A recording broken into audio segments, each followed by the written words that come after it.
السلام علیکم دوستو، مائی ہیلپ ان ہیلتھ چینل کے ساتھ میں ہوں حکیم واصف۔ اپنی اس ویڈیو کے اندر میں آپ کو بتاؤں گا کہ کیا دوران حمل بیوی کے ساتھ مباشرت محفوظ عمل ہے۔ دوران حمل مباشرت محفوظ عمل ہے، یہ وہ سوال ہے جو حاملہ عورت کے دماغ میں کلبلاتا ہے، لیکن حقیقت یہ ہے کہ ایک حامل عورت حمل کے دوران میاں کے ساتھ مباشرت کر سکتی ہے، کیونکہ یہ نہ تو والدین اور نہ ہی بچے کے لیے نقصان دہ ہے۔ اس کے لیے احتیاط ضروری ہے۔ میں اپنے تمام ویورز کو یہ بھی بتانا چاہوں گا کہ خم رحم پر خارج ہونے والا پتلا سیال مادہ بچے کو کسی بھی انفیکشن سے بچانے کے لیے بچاؤ کا کام کرتا ہے۔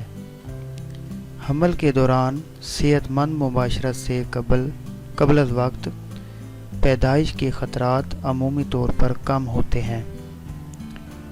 کچھ مخصوص اوقات ایسے ہیں جن کے دوران مباشرت سے استحقاق حمل کا خطرہ بڑھ سکتا ہے۔ استحقاق حمل سے مراد یعنی کہ حمل گرنا، تو اس میں خطرہ بڑھ سکتا ہے۔ ہمیشہ بیوی سے اس وقت مباشرت سے پرہیز کریں جب مندرجہ ذیل باتیں جو ابھی میں آپ کو ڈسکس کرنا چاہتا ہوں، اگر وہ ہوں تو آپ اپنے بیوی کے ساتھ مباشرت نہ کریں۔ جب حمل کے دوران خون جاری ہو،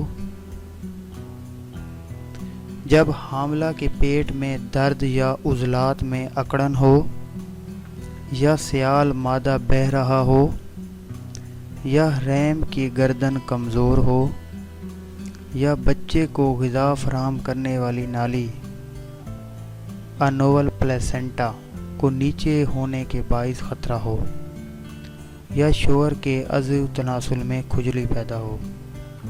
اگر کھجلی وغیرہ ہو تو پھر بھی مباشرت نہیں کرنی چاہیے دوران حمل، ورنہ یہ ویڈیو بنانے کا مقصد صرف یہی ہے کہ حاملہ عورت کے ساتھ مباشرت بندہ کر سکتا ہے، لیکن احتیاط بہت زیادہ لازمی ہے۔ اس کے ساتھ ہی حکیم واصف کو اجازت دیجیے۔